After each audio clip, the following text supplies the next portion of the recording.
Om Swastiastu, perkenalkan nama saya Gede Kasdiartama, saya dari kelas 11 MIPA 9 nomor absen 3. Hari ini saya akan menjawab pertanyaan tentang Sumpah Pemuda. Apa sih latar belakang dari Sumpah Pemuda? Nah, yang pertama itu berdirinya Budi Utomo tahun 1908 yang bertujuan membangun kehidupan bangsa lebih baik dan memajukan pendidikan pertanian, peternakan, dan kebudayaan. Munculnya organisasi baru seperti Trikoro Darmo, Jongsu Matranenbon, Jong Ambon, Jong Betawi, Jong Minahasa, Sekarukun, dan Pemuda Timur. Ketiga, pentingnya persatuan demi mengusir penjajah untuk menyudahi penderitaan bangsa demi terwujudnya cita-cita bangsa kemerdekaan. Adanya organisasi perempuan Indonesia, yaitu pemuda-pemuda Indonesia yang dari berbagai suku dan daerah yang tidak ada sifat kedaerahan lagi, menimba ilmu dari Belanda. Dimana Sumpah Pemuda menjadi tonggak persatuan dan kesatuan itu karena Sumpah Pemuda merupakan awal mula terbentuknya organisasi-organisasi yang bersifat nasionalisme, yang pada awalnya lebih cenderung bersifat kedaerahan.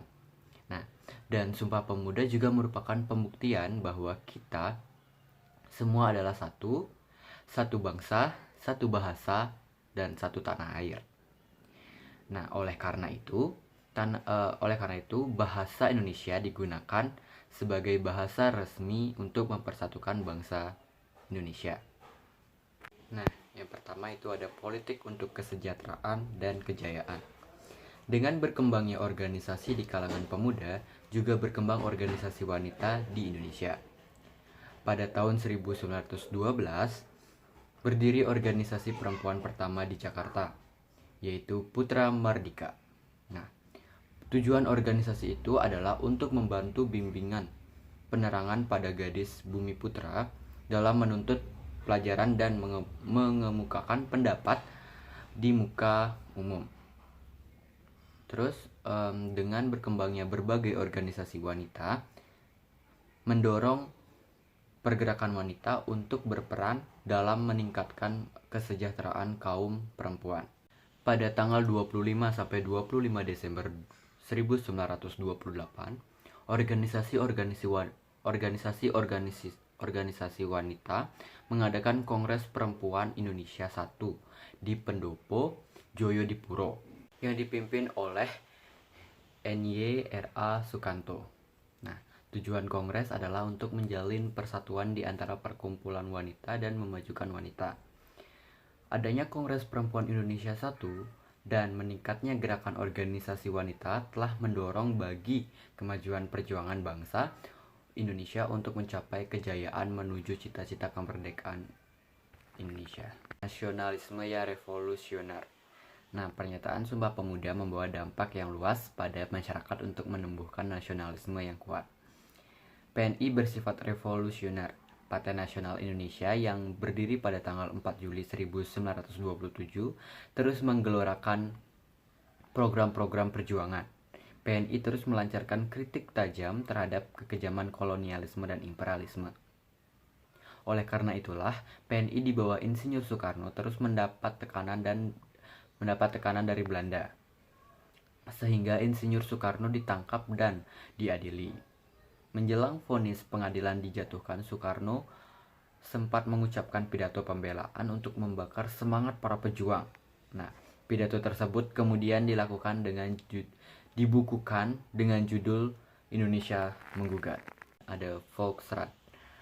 Untuk melanjutkan perjuangan, pada bulan Januari 1930 di Jakarta dibentuk fraksi baru dalam Volksraad yang bernama Fraksi Nasional, bertujuan untuk menjamin kemerdekaan Indonesia dalam waktu yang sesingkat-singkatnya. Petisi Sutarjo pada tanggal 15 Juli 1939 dalam sidang Volksraad sempat menimbulkan kekacauan. Petisi tersebut menyuarakan mengenai kurang giatnya pergerakan nasional karena tidak adanya saling pengertian dari pihak pemerintah. Sutarjo mengusulkan diadakan suatu musyawarah antara wakil Indonesia dan kerajaan Belanda untuk menentukan masa depan bangsa Indonesia yang dapat berdiri sendiri meskipun dalam ruang lingkup kerajaan Belanda. Petisi tersebut ditolak oleh pemerintah Belanda pada tanggal 16 November 1938. Adapun alasan penolakan adalah Indonesia belum siap untuk memikul tanggung jawab memerintah sendiri. Kemudian ada Partai Indonesia Raya atau Parindra. Pada bulan Desember 1953, di Solo diadakan kongres yang menghasilkan penggabungan Budi Utomo dengan Persatuan Bangsa Indonesia atau PBI dan melahirkan Partai Indonesia Raya atau Parindra. Tujuan Parindra adalah mencapai Indonesia Raya dan mulia. Kemudian ada Gabungan Politik Indonesia atau GAPI. Dengan kegagalan petisi Sutarjo mendorong gagasan untuk menggabungkan organisasi politik dalam suatu bentuk federal. Adapun alasan dibentuk GAPI adalah adanya situasi internasional akibat meningkatnya pengaruh fasisme. Juga sikap pemerintah kolonial yang kurang memperhatikan kepentingan bangsa Indonesia. Terakhir ada berakhirnya pemerintahan kolonial. Menjelang masa pemerintahan kolonial berakhir, berbagai bentuk pergerakan nasional dapat dikontrol oleh pemerintah kolonial. Dengan masuknya Bumiputra sebagai anggota Volksraad, tidak berarti kaum Bumiputra diberi hak penuh untuk menyuarakan pendapatnya. Pada tahun 1930-an, pikiran-pikiran asosiasi melahirkan kembali seperti yang disebut STU.